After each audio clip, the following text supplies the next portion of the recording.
అఘోరి శ్రీనివాస్ ఇప్పుడు శ్రీనివాస్ కి సంబంధించి ఆల్రెడీ మనం ముఖ్యంగా శ్రీవర్షిని ఎంతగా మీడియా ముందుకు వచ్చి ఎలా మాట్లాడుతుందో మనం చూస్తూనే ఉన్నాము.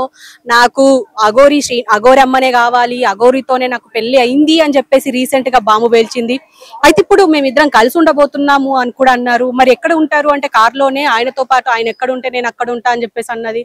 అండ్ ఇప్పుడు ట్విస్ట్ ఏంటి అంటే ఇప్పుడు నేను అతని మొదటి భార్యని అని చెప్పేసి మన మీడియాని కలిసింది ఒక లేడీ. మరి ఆమె ఎంతో చదువుకొని ధర్మం కోసమే బతుకుతున్నా అని చెప్పేసి అనడం. అండ్ ఆమె నాకు ఎన్నో మాటలు చెప్పింది. ఆ వాయిస్ రికార్డ్స్ కూడా మీకు పెడుతున్నాను.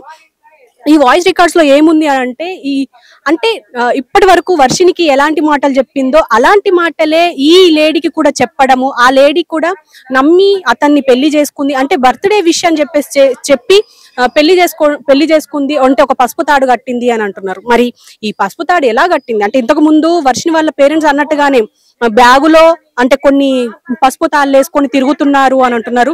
మరి ఆ పసుపు తాళ్ళలో ఒక పసుపు తాడు ఈ అమ్మాయి కూడా కట్టిందా అనేది కూడా ఒకసారి చూడాలి. ఖచ్చితంగా ఇప్పుడు వాళ్ళతో మాట్లాడే ప్రయత్నం చేద్దాం. మరి వాళ్ళు ఏం చెప్తారు అనేది వాళ్ళతో మాట్లాడిన తర్వాత మనం మాట్లాడుకుందాం. వెతికాము కానీ మేము తీసుకోలేకపోయినాం. ఎందుకంటే ఈయన ఒక్క మాట మీద నిలబడడు. రోజు రోజుకి తన మాట అనేది చేంజ్ అవుతూ ఉంటది. అట్లా ఈలోపు ఈ వర్షిని అనే అమ్మాయి టాపిక్ వచ్చింది. నేను అడిగాను, అడిగితే ఏమన్నాడు, తను నాకు కూతురు అవుతుంది, నేను తనకి గురువుని అవుతాను, ఏదేదో చెప్పుకుంటూ వచ్చాడు. అప్పటికే వర్షినికి తనకి సంబంధం ఉందా? అది నాకు ఈ మధ్యనే తెలిసింది. నేను న్యూస్ వాళ్ళ ద్వారానే చూసాను. వీడియోస్ చూడడం వల్లనే ఇప్పుడు తెలియడం జరిగింది. అంతే, అంతవరకు తన నా దగ్గర అన్ని దాచిపెట్టాడు. అప్పటిదాకా మీతో ఫోన్లు చేస్తున్నాడు, నాతో ఫోన్ మాట్లాడుతూనే ఉండే. కానీ ఇప్పుడు గత ఒక 20 days అంటే మార్చి ఎండింగ్ లో ఏంటంటే ఆ అమ్మాయిని నేను పెళ్లి చేసుకుంటాను, ఇంకెప్పుడు నువ్వు మళ్ళీ నా లైఫ్ లోకి రాకని చెప్పేసి అంటే మీరు కూడా ఒక అమ్మాయే కదా, మన వైష్ణవిని పెళ్లి చేసుకున్నట్టు మీకు కూడా ఏమైనా పెళ్లి చేసుకోవడం జరిగిందా? ఏమైనా ఉన్నాయా? చేసుకున్నాడని చెప్తున్నాను. అంటే ఎలా నమ్మారు అంటే పెళ్లి అంటే తను కూడా తాళి చూపి అమ్మా, తాళి చూపి అది ఎక్కడ ఉందా? తాళి ఉన్నాయి నా దగ్గర, కానీ నేను ఇప్పుడు మీడియా ముఖంగా చెప్పేది ఏంటంటే ఆ అమ్మాయి వినండి, తన మెడలో నేను చెప్తున్నాను, తన మెడలో వెండి తాళి ఉంటది. మీరు చూసారా? అఘోరి మెడలో వెండి తాళి ఉంటది, అది నా మెడలో తాలే. నా దగ్గరికి వచ్చి తీసుకొని వెళ్ళిపోయాడు. మార్చి 10th రోజున నా దగ్గరికి వచ్చి నా తాళి నాకు ఇచ్చేసి అని చెప్పేసి తీసుకున్నాడు.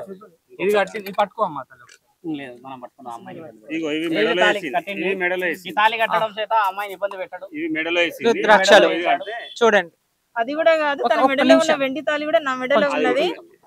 చూడండి, నన్ను ఏంటి వచ్చి నా తాళి నాకు ఇచ్చేసాను చేసి తీసుకెళ్లిపోయాడు. అప్పటికి ఆ అమ్మాయికి ఈ అఘోరికి పెళ్ళైందనే విషయం నాకు అప్పుడే తర్వాత తెలిసింది. నాకు ఆ తర్వాత నేను గట్టిగానే అడిగితే ఇప్పుడు నా నంబర్ బ్లాక్ లో పెట్టింది. రెస్పాండ్ ఒకటమ్మా, ఇప్పుడు సరే మీరు భక్తి పారవశ్యంలో ఉన్నారు, మీరిద్దరు కలిసి సమాజానికి నేను ఎప్పుడు నేను మీడియా ముందుకు నేను రావాలి అని అనుకోలేదు. ఎందుకు ఒప్పుకున్నారు అసలు పెళ్లి చేసుకోవాల్సిన? పెళ్లి అంటే నా దృష్టిలో ఏంటంటే ఇప్పుడు ఆ అమ్మాయి మేమేదో లవర్స్ అని చెప్పేసి మేము సహజీవనం చేస్తామని అలాంటి ఉద్దేశము నాకు లేదు. నాకేంటంటే నాకు ఇప్పుడు కాదు, తన కలవక ముందే నాకు ఒక ఆశయం ఉండే, ఒక ఆశ్రమం పెట్టాలి, గోమాతలని గాని ఏదన్నా వృద్ధులని గాని ఇలా చూసుకోవాలని నేను, మా మామయ్య, మా అన్నయ్య మేము ఒక కమిటీగా అనుకున్నామా. సో ఈయన కూడా సేమ్ నాకు అనుకూలంగా మాట్లాడేసరికి సరే అలా ఒక భక్తురాలుగా ఉండిపోవాలి తప్ప ఇది ఇంతవరకు ఆగిపోవాలని నేను అలాగే ఉన్నాను. మాది పరిచయము అంటే ఈ అమ్మాయి కొంచెం సెక్యూర్ గా ఉంటుంది, వాళ్ళ మామగారు. సో నేను ఆ ఊర్లో నేను ఏం చెప్పాను,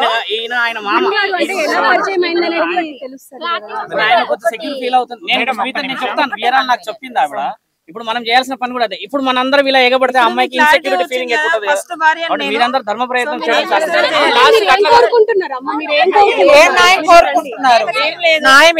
శిక్ష పడాలి. ఇంకో అమ్మాయి నాలాగా ఇప్పుడు ఆ వర్షిని అమ్మాయి కూడా ఏంటంటే తను చిన్న పిల్ల.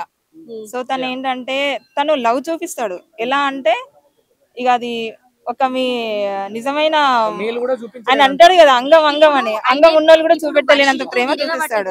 3 నెలలు అవుతుంది. 3 నెలల్లో మీరు ఎందుకు ముందుకు రాలేకపోయారు? ఇప్పుడు వాళ్ళు పెళ్లి చేసుకుంటున్నాము, మేము నిజంగానే 15 days బ్యాకే తెలిసింది. వర్షిని అనే అమ్మాయి 15 days బ్యాకే తెలిసింది. మీరు వాళ్ళకి అంటే ఇది నిజం, ఇది జరిగిందని చెప్పేసి మీరు ఓపెన్ అయితేనే మిమ్మల్ని జనాలు రిసీవ్ చేయగలుగుతారు. నాకు వర్షిని అమ్మాయితో తిరుగుతున్నాడన్న సంగతి జస్ట్ నాకు 15-20 days బ్యాకే తెలుసు. తెలియదు. నాకు ఆ అమ్మాయి తోటి నేను అంత ముందు నేను ఇది పట్టించుకోలేదు. జస్ట్ 20 days బ్యాక్ ఈ వర్షిన అమ్మాయి బయటకు రావడము, తర్వాత ఆమెను పట్టుకొని తిరగడము అదంతా నేను అడిగాను. కానీ పెళ్లి అనేది ఈ మధ్యన రిలీజ్ చేసిండ్రు కదా, అందుకే నేను ముందుకు వచ్చాను.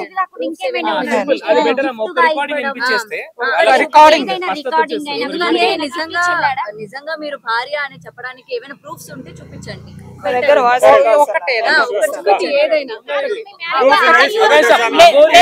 నేను పంపిస్తాను. అగోరి డైరెక్ట్ గా 3 నెలల కిందట పెళ్లి చేసుకున్నాను. హ్యాపీ బర్త్డే కేక్ వస్తాను వచ్చిండు. అది తల్లి కొన్ని విషయాలు నాకు ఏం చెప్పిందంటే, తల్లి మాట్లాడతాను కదా, అది ఏం చెప్పిందంటే హ్యాపీ బర్త్డే కేక్ వస్తాను వచ్చిన తర్వాత ఈమెగా అవి ఒక దండలు అవి చూపెట్టినాం కదా, అది వేసింది. గిట్ల ఎత్తారు కానీ ఇంకోటి ఛాయ్ నువ్వు పసుపు కొమ్మ ఎందుకు కడతారు, ఏమైంది తల్లి ఇదంటే మామయ్య నేను తర్వాత చెప్తుంది కానీ అన్న తర్వాత కొన్ని విషయాలు ఈ అమ్మాయి కూడా భయపడి దాచిపెట్టింది. తర్వాత నాకు చెప్పేసిన తర్వాత యూట్యూబ్లో ఇక ఇట్లా చూసి ఈమె మామయ్యకి ఇట్లా అయిందట అట్లా అయిందట అంటే నేను కూడా చూసిన. ఎందుకంటే నేను ఎక్కువ సెల్ చూడను, పని నేను చూసుకుంటే. అంటే ఇప్పుడు తన అఘోరి అని మీకు తెలిసిన తర్వాత ఇలా మీ మేనకోడలికి పెళ్ళైందని మీరు ఎట్లా ఒప్పుకున్నారు, దాన్ని ఎట్లా రిసీవ్ తల్లి అదే ఆమె భయపడి కొన్ని దాచిపెట్టిందని నేను చెప్తున్నాను కదా, నాకేం చెప్పలే. తర్వాత ఇదేంటిది పద్ధతి అంటే ఆ మామయ్యకి ఇట్లా జరిగింది అంటే మరి అసలు మొగోడే కాదు కదా, ఒక అమరుపాలన అంటే అదే. నాకు కూడా కొన్ని చెప్పిండు ఏంటంటే మనం ఒక ఆశ్రమం పెడతా, అలా గోశాల పెడదాం, ధర్మం కోసం పోరాటం చేద్దాం అని చెప్పిండట. అని మాయమాటలకి మోసపోయింది. ఇది జరిగింది తల్లి. ఇక్కడ కొండగట్టులో వేసుకున్నారంట, కొండగట్టు హనుమాన్ టెంపుల్ తల్లి. వాళ్ళు చేసుకున్న తర్వాత ఎన్ని రోజులకు చెప్పింది మీ మేనకోడలు మీకు? మాకు 2 రోజులైంది తల్లి. 2 రోజుల తర్వాత. అప్పటికి మీ ఇంటికి ఎప్పుడన్నా అఘోరి రావడము, మాట్లాడము, సో నేను పెళ్లి చేసుకున్నాం నిజమే అని చెప్పడం జరిగిందా ఏమైనా? నేను ఫోన్ చేసి ఇదేం సంగతి అంటే కొన్ని రకాలుగానే ఆయన మెంటల్ గా కొంచెం వెరైటీగా ఉన్నాడు. అది కానీ మాట్లాడిన తల్లి మాట్లాడిన ఇది ఏంది అంటే చిన్న పిల్లలు కదా, నేను ఆడపిల్లల్ని సంతోష పెట్టుకుంటూ పోతా అంటే షార్ట్ కట్ లేదే చెప్పేసిండు. ఇప్పుడు ఆయనే సరే మిగతా ఏమైనా ఉంటే తెలిసిన తర్వాత మీరు ఎట్లా రానిచ్చారు, ఎట్లా ఒప్పుకున్నారు? అదే కదా మేము ఓపెన్ చేసినా కదా తల్లి, మీకు ఓపెన్ చేసిన తర్వాత ఇక అప్పటి నుంచి నాకు కాంటాక్ట్లకు వచ్చి నేను ఈమె అమ్మాయితో కూడా కొన్ని రోజులు సెల్ కూడా మాట్లాడలే. కాదండి, ఇది అఘోరి ఇది పెళ్లి కాన్సెప్ట్ ఏంటిది? ఆయనకే అంటే ఆయన అబ్బాయి కాదు పెళ్లి చేసుకోవడానికి, ఇది మోసం చేయడానికి. ఆయనే ట్రాన్స్జెండర్ గా మారడం జరిగింది. తర్వాత ఈ పెళ్లి కాన్సెప్ట్ ఏంటిది, మీరు ఎలా ఒప్పుకుంటారు? జరిగింది అని అడిగితే ఏంటిది ఇది దండలు వేసుకున్నాడు, ఓకే నువ్వు పుట్టినరోజు ఇక్కడ దేవుని గుడిలో నువ్వు దండలు వేసు అవి ఓకే, మరి పసుపు కొమ్మ ఏంటిది అని అడిగితే మామయ్య నేను తర్వాత చెప్తానులే అని అన్నది. అంటే వీళ్ళు ఏదో ఉంది. అప్పటి నుంచి నేను ఒక 2-3 రోజులు ఈమె తోటి మాటలు కూడా బంద్ చేసి. ఇప్పుడు వీళ్ళు కలిసి ఎన్ని సంవత్సరాల నెలల? జనవరి నుంచి. ఇప్పుడు ఏం కోరుకుంటుంది ఆమె? డిసెంబర్ 31 అయిపోయిన తెల్లారితే జనవరి 5. కోడలు ఏం కోరుకుంటుంది ఇప్పుడు? ఆమె కోరుకునేది ఒక్కటే స్వామి, మీకు అందరికీ దయచేసి ఒక్కటే మాట చెప్తాను. పోలీస్ డిపార్ట్మెంట్ కానీ మీ మీడియా వాళ్ళు కానీ ఆమెకు సీఎం గారికి కూడా అందరికి చేతులు జోడించి నమస్కరించి ప్రార్థిస్తున్నా. ఆమెకు ఇప్పుడు ఈ అమ్మాయికి ఇట్లా జరిగింది, ఇంకో అమ్మాయి యూట్యూబ్లో చూసినాం, ఆమె కూడా ఇట్లా జరిగింది. ఇట్లాంటి ఆడపిల్లలకి ఇంకా ముందు అది జరగద్దు, ఆయనకి కఠినమైన శిక్ష పత్రం పడాలి. ధర్మో రక్షిత రక్షిత, ధర్మాన్ని కాపాడితే మనకి కాపాడదంటే మేము ధర్మంగానే ఉన్నది. ఆ అమ్మాయి కూడా నాకు తెలిసేసరికి కూడా ఇక ఖండించదామంటే ఆడ దొంగ దొరుకుతలేదు. కానీ ఆయన ఉన్నప్పుడు అంటే ఈయన కొంచెం అఘోర కాబట్టి స్వామి ఒక 2 నిమిషాలు కూడా టైం ఇయ్యడు. ఇప్పుడు స్వామితోనే మాట్లాడుతున్నాను, ఆయన మాట్లాడుతుంటే ఇట్లా ఒక 2 నిమిషాలు కూడా టైం ఇయ్యడు స్వామి. ఆయన ఇయ్యడు, మీ కోడలికి టైం ఇచ్చాడు కాబట్టి. మీ కోడలు అంటే నార్మల్ గా అఘోరి పరిచయం కాకముందు ఎలా ఉందో అఘోరి పరిచయం అయిన తర్వాత అలాగే ఉందా, లేకపోతే ఏమైనా వశీకరణ అలాంటిది ఏమన్నా ప్రయోగించాలంటే? ఎందుకంటే ఇప్పుడు వర్షిని వాళ్ళ అమ్మ వాళ్ళు కూడా మా పాపకు వశీకరణం చేసే అంతవరకు తిప్పించుకుంటున్నాడు అని చెప్పేసి మాట్లాడుతున్నారు కాబట్టి ఆ వర్షంలో కూడా ఎప్పుడైనా మీ కోడలు జరిగిందా? మాకు అట్లాంటి తెలియదు స్వామి. ఈయన వాళ్ళ మామగారమ్మ మీరందరూ చేయాల్సింది ఏంటంటే మన తెలంగాణలో ఆంధ్రప్రదేశ్లో ప్రజలకు తెలియాల్సింది ఏంటంటే అక్కడ ఒక వర్షిని ఉంది, ఇక్కడ ఇంకో అమ్మ ఉంది. ఇట్లా ఇంకెవరైనా ఉన్నా కూడా రేపటి రోజు ఆయనను అడ్డుకోకుండా సనాతన ధర్మం అనే ఇలా పేరు పెట్టి ఎంతమందిని ఇబ్బంది పెడుతుంటే ఇంకా సమాజం ఎందుకు చూస్తూ కూర్చుంటున్నది, నాకు న్యాయం చేయండి అని మన దాకా రావడం జరిగింది. కాబట్టి మీరందరూ కూడా ఏకం కావాలి. ఛానల్ అందరూ వాళ్ళు కూడా ఆ అమ్మాయి వెనక పడకుండా ఆ అమ్మాయిని మనం కాపాడి రుజువు చేయించి చూపించాలని కోరుతూ సర్వజనులు సుఖంగా ఉండాలని కోరుతున్నాం. ఒకటమ్మా ఒకటి ఇవాళ అడిగిన వాటికి ఇబ్బంది పెట్టాలని కాదు గురుగారు. ఇప్పుడు ఒకటమ్మా ఇప్పుడు అవునవును నేను కాదనలేదు. ఒకటంటే ఒకటి ఎవ్వరు వేయరమ్మా. నువ్వు అమ్మాయిని కాపాడడానికి వచ్చినావా అని అంటున్నావు. అమ్మాయినే కాదు సరే అమ్మాయిలందరినీ కాపాడడానికి వచ్చాను జోలికి వెళ్ళొద్దని చెప్పేసి నేను ముందుకు వచ్చాను. అది కూడా గురువు గారు ఇప్పుడు ఈ అమ్మాయికి మనం అప్రిషియేట్ చేయాల్సింది ఏంటంటే ఆవిడ ఎక్కడికైనా సిద్ధం శ్రీనివాస్ విషయంలో న్యాయం చేయాలి, ఆయనని ఆపాలి అంటుంది. మేము కూడా అదే కదా అడుగుతున్నాం. అమ్మాయి కూడా అదే చెప్తున్నది. ఇప్పుడు ఆయన ఆపాలి కదా మన ఉద్దేశం ఏంటంటే ఆయన ఇలాంటి పనులు ముందు చేయకూడదు. దానికి అమ్మాయి కూడా ముందుకు వచ్చి ఆగిపోవాలి. ఆ అమ్మాయి కూడా వచ్చి వాళ్ళ పేరెంట్స్ దగ్గర ఉంటే హ్యాపీ అంతే. అది ఆవిడ అడుగుతుందంటే ఎవరికి సనాతన ధర్మం పేరు పెట్టుకొని ఇలా తిరిగి అఘోరా అని అదని ఇదని చెప్పేసి అందరిని మోసం చేయకూడదు, నాగా వేరే వాళ్ళు బాధపడకూడదు అని ఆవిడ. కాబట్టి ఆ అమ్మాయిని కూడా మనం బిలీవ్ చేయాల్సిన అవసరం ఉంది. నేను ఒక మంచి ఫీల్డ్ లో ఉండి వచ్చిన అంటే అది కూడా 2 days బ్యాక్ ఆమె రివీల్ చేసింది కాబట్టి నేను వచ్చాను అంతే. తనకు కూడా తెలుసు. మేము కూడా నిన్ను ఇబ్బంది పెట్టాలని కాదమ్మా, జస్ట్ అసలు ఆడవాళ్ళు ఆడిని ఎట్లా నమ్ముతున్నారు అన్నది క్వశ్చన్ చేయడానికి వచ్చాం. మీరు ఒక మాటలు చెప్తున్నారు. మీరు ఒక 15 days ఆయన తోటి ఉండండి, ఆటోమేటిక్ గా మీరు రివీల్ చేసింది కాబట్టి మా మామయ్య నన్ను పట్టుకొని వచ్చారు. ఇప్పుడు వాళ్ళ మామయ్య ద్వారానే ఆవిడ రాగలుగుతుంది, ఆయననే ధైర్యం కదా. ఎందుకంటే ఈయన నాకు ఏమంటారు అది సపోర్ట్ చేస్తా అని చెప్పేసి నేను వచ్చాను అంతే తప్ప నాకు ఇంకేది లేదు. ఆ అమ్మాయిని ఇబ్బంది పెట్టకుండా ఆ అమ్మాయిని కాపాడే బాధ్యత అందరికి ఉన్నది తల్లి, మీరు ఆలోచన చేయాలి. మా అమ్మాయి కూడా మొన్ననే తెలిసింది కాబట్టి నన్ను పట్టుకొని వచ్చారు. లేకపోతే ఇంటికి ఎవరు రానిచ్చారు, మా ఇంటి దగ్గర రాలే. ఫోన్ మాట్లాడింది, మాట్లాడినప్పుడు మీరు ఎందుకు హెచ్చరియలేదు? అప్పుడు మీరు ఇన్ని నెలలు అవుతున్నా మీరు ఎందుకు రాలేదు?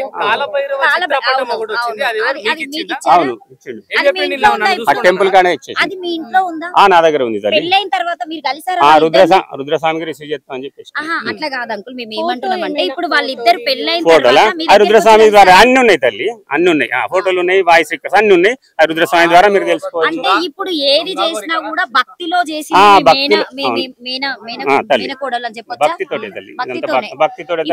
అంత చదువుకుంది, ఒక మంచి పొజిషన్ లో ఉన్నటువంటి అని చెప్తున్నారు. అంత చదువుకున్నామే అలాంటి వ్యక్తిని నమ్మింది అంటే ఆమె కూడా రేపు ఏం చేసిందో తెలియదు తల్లి. ఇప్పుడు ఒకటి చెప్తా తల్లి, ప్రియ చౌదరి మేడం ఉన్నది, ఆమె కూడా ఏమైనా అమ్మానే నమ్మింది కదా ముందుగా. ఇప్పుడు ఆజాద్ అడ్వకేట్ సార్ కూడా ఉన్నారు, ఆయన కూడా ఈయనకు సపోర్ట్ చేసింది కదా తల్లి అని. మేము కూడా తల్లి అని మేము సపోర్ట్ అంటది కదా ఎవరికైనా. ఇప్పుడు అమ్మ రూపంలో ఉన్నప్పుడు అమ్మనే ముక్తం కదా అంతే. మేము అట్లనే అనుకున్నాం కానీ ఇట్లా చేస్తాడని ఏం తెలుసు చేస్తాడు అని మీరు అనకండి, ఇట్లా చేస్తుంది నాకు అంత సార్ తల్లి. నేను ఎప్పుడు మీడియం కూడా రాలి, మేము ఒక పద్ధతి బతుకున్న వాళ్ళం. మీరు కూడా కొన్ని అర్థం చేసుకోవాలి తల్లి. తల్లి మీ మీడియా వారికి చేతులేసి నమస్కరిస్తున్నా. మేము ఒక పద్ధతి కొద్ది బతికడం ఒకటే తల్లి. ఈ అమ్మాయికి కానీ ఇంకో అమ్మాయికి కానీ ఎవరికి జరిగినటువంటి అన్యాయం ఇంకో అమ్మాయికి జరగదు అని శిక్ష పడాలి, కఠినమైన శిక్ష. పోలీస్ వాళ్ళు కానీ మీ మీడియా వాళ్ళ సహకారంతో ప్రైమ్ మినిస్టర్ ఎవరు తల్లి అవసరం లేదు తల్లి. ఒక్కటే మేము పంపించాం. ఎందుకంటే ఒకటే ఈ పిల్లకు జరిగినటువంటిది. అయ్యో మొన్న మీడియాలో చూసిన ఇంకో పిల్ల కూడా తాళి కట్టిండంట, మొగోళ్ళకు కూడా కడుతుందంట, అంటే కడుతుందంట. ఇక మీరు అన్నారు కదా తల్లి, నాకు తెలియదు. ఎందుకంటే మేము ఒక పద్ధతిగా పని చేసుకొని బతకడం. మాకు మీడియా ముంగడికి ఇది వచ్చి నేను ఫస్ట్ తల్లి. ఎందుకంటే ఈసోంటి నాకు కూడా ఏంటంటే ధర్మాన్ని కాపాడాలి, ఆడపిల్లలకు అన్యాయం జరగద్దు. అమ్మవారు అంటే నాకు చాలా ఇష్టం. మేము ప్రతి స్త్రీలో కూడా అమ్మవారిని చూసుకుంటా తల్లి. మీలో కూడా మాకు స్త్రీలన్న అమ్మవారన్న మాకు ప్రత్యేకమైన గౌరవం. అంకుల్ ఒకటి ఇంకొకటి, ఇప్పుడు ఎప్పుడు చూసినా అఘోరి కార్లలో తిరుగుకుంటూనే ఉంటది. సో ఆమె కంటే ఒక నివాసము అనేది లేదు, ఏమి లేదు. 2 నిమిషాలు కూడా టైం లేనప్పుడు మీ కోడలు అట్లా ఎట్లా నమ్మింది? ఇప్పుడు తల్లి ఆమెకి ఏం చేసిందని మనం ఎట్లా తెలుసుకుంటాం తల్లి. మంచి వాళ్ళే ఇప్పుడు ప్రతి ఒక్కరు మేము అమ్మానే మొక్కినాం, ఆమెను అత్త కూడా నమస్కరించినాం. మరి వాళ్ళ మధ్యలో ఏం జరిగింది, ఆమె ఏం చేసిందని మనం ఏం చెప్పలేం తల్లి. శ్రీనివాస్ మీద మీరు లాస్ట్ అఘోరి మాత మీద కేసు పెట్టడానికి రెడీగా ఉన్నారా?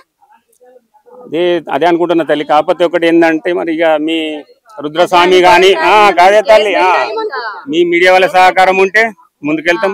ఎందుకంటే ఇది మధ్యలోకి వెళ్తే మధ్యతరగతి కుటుంబాలు తల్లి. భయపడేది ఏంటంటే మధ్యతరగతి. నేను నిన్ను చాలా మిస్ అవుతున్నా రాధి, చాలా మిస్ అవుతున్నా, చాలా గుర్తుకొస్తున్నా. బట్ ఏం చేస్తాం, కానీ నేను వచ్చుడితోనే అయితే నీకైతే తాళి కడతాను Radhi. Love you miss you, love you.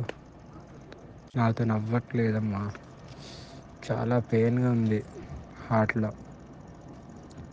నీకైతే ఎప్పుడు నేను ఈ ప్రేమనైతే నీ నుండి మన ఇద్దరం జీవితాంతం ఇలా కలిసిమెలిసి ఒకటే ఇంట్లో ఉండాలని నా కోరిక. ఆ కోరిక నువ్వు ఎంత దూరం తీసుకెళ్తావు అనేది your decision. But for ever never నువ్వు ఎప్పుడు నాకు డిఫరెంట్. ఇంకా అంటే ఇంకా అది నువ్వు వేరు, ఇంకా అందరు వేరు, నా బెస్ట్ వేరు, నువ్వు వేరు అంతే. నీ లెవర్ వేరు, ఇంకా అంతే. నీకు తాళి కట్టిన తర్వాత నీకే అర్థమవుతుంది నా ప్రేమ. చూసారా, మీరు చూడాల్సిన విషయం ఏంటంటే ఆయన గారు అంగం సమర్పించాను పరమాత్ముడికి అని అంటాడు.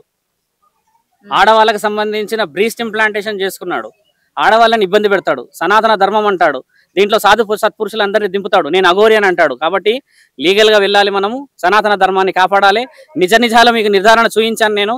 మీరందరూ చేయాల్సిన బాధ్యత, మీడియా వాళ్ళందరూ కూడా ఇది కొంచెం చాలా తొందరలో మనందరం పెద్ద ఎత్తున ఇలాంటి నిర్ణయాలు తొందరగా తీసుకొని సనాతన ధర్మాన్ని కాపాడే బాధ్యత అందరికీ ఉందని తెలియజేస్తున్నాను. ఇప్పుడు నేను హైకోర్టుకి వెళ్తున్నాము, హైకోర్టులో ఆయన గారి మీద కేసు ఫైల్ చేస్తున్నాము. ఆజాద్ గారు కూడా నాతో వస్తున్నారు, వాళ్ళు సిద్ధంగా ఉన్నారు ఆఫీస్లో. మీడియా వాళ్ళందరూ కూడా ఎవరైనా అక్కడికి వచ్చినా కూడా లీగల్ గా నేను కేసు ఫైల్ చేపించి ఆయన ఎక్కడ ఉన్నాడు, ఎలా ఉన్నాడు అని చెప్పేసి మంగళగిరిలో ఉన్న కమిషనర్ గారితో కూడా మాట్లాడాలన్న ఆలోచనలో ఆజాద్ గారు. ఇప్పుడు ఆయన అడ్వకేట్ కాబట్టి ఆయన గారి నాలెడ్జ్ ప్రకారంగా మాట్లాడతాడు. ఒక సాధువుని కాబట్టి సనాతన ధర్మాన్ని కాపాడతానని చెప్పేసి నా తండ్రి పరమశివుడి మీద ఆన తీసుకున్నాను. కాబట్టి ఆడపిల్లల జోలికి వస్తే ఊరుకునే ప్రసక్తి లేదని చెప్పేసి మీ అందరికీ, మీడియా ఛానల్ అందరికీ కూడా కృతజ్ఞత చెప్పుతూ ఉన్నాను. మీరందరూ ఇలాంటి విషయాలని ఎట్టి పరిస్థితుల్లో ఎంకరేజ్ చేయకూడదు, ధర్మాన్ని కాపాడాలి, మనందరం కూడా ఒకటి కావాలి. ఆ అమ్మాయిని, వర్షిణిని కూడా కాపాడాలి, వాళ్ళ తల్లిదండ్రులను కాపాడాల్సిన బాధ్యత ఉందని కోరుతున్నాం. సరే గురువు, ఈ రోజు మీరు అంటే ఇప్పుడు అఘోరి మాత గురించి అన్ని తెలిసి మీరు ముందుకొచ్చి మాట్లాడుతున్నారు కాబట్టి ఇంతమంది ఉన్నా కూడా మీరే ముందుకొచ్చారు. రేపటి దినాన ఇప్పుడు మీరు తీసుకొచ్చినటువంటి ఎవరైతే రుజువుతో నేను వచ్చినా నిజంగానే నాకు పెళ్ళయింది అని చెప్పేసి అన్ని చూపెట్టడం జరుగుతుంది. ఒకవేళ తను భయపడి ఏమన్నా బెదిరింపు కాల్స్ వచ్చేసి తను మధ్యలో వెళ్ళిపోతే మీరేం చేస్తారు? అలా ఉండదు, మధ్యలో వెళ్ళిపోవడానికి ఏముండదు. ఇప్పుడు ప్రూఫ్స్ తో వచ్చింది ఆ అమ్మాయిని కాపాడడం ధర్మం. నేను చెప్పింది కూడా అదే. 100 మంది దోషులకు శిక్ష, ఒక నిర్దోషికి శిక్ష మన దగ్గర రాసి ఉంది. కాబట్టి మీరందరూ అమ్మాయిని కాపాడాల్సిన అవసరం ఉంది. బెంబేలు ఎత్తేసేసి హడావిడి ప్రశ్నలు, కొంతమంది మీడియాలు ఉంటారు, ఇంకా ఆ అమ్మాయి ఎక్కడ ఉందని చెప్పి ఫాలో అప్లు చేయడానికి పోతారు. ఆ అమ్మాయి ఎక్కడ ఉండదు. ప్రస్తుతానికి నిర్ణయాల కోసం అని చెప్పేసి వాళ్ళ సొంత మామయ్య గారు ఆ అమ్మాయిని ఇప్పుడు తిరుపతికి తీసుకెళ్తున్నారు. వాళ్ళు గుడి కోసం వస్తూ కలిసి వెళ్దామని వచ్చారు. కాబట్టి ఆ అమ్మాయిని మీరు ఇబ్బంది పెట్టొద్దని చెప్పేసి ఒక వారం 10 రోజులు మనం ధర్మ ప్రయత్నం కోసం తిరగాలని చెప్పి మీ అందరు కూడా చెప్తున్నాను. ఎవరైనా వెళ్ళారు, మాట్లాడారు, వచ్చిందంటే మాత్రం నేను మాత్రం ఊరుకునేవాడిని కాదు. ఆ అమ్మాయి కొంచెం ధైర్యంగా ముందుకు వచ్చింది. ఆ ధైర్యాన్ని కాపాడే విధంగా మీరు అందరూ సహకరించాలని కోరుతూ జై హింద్.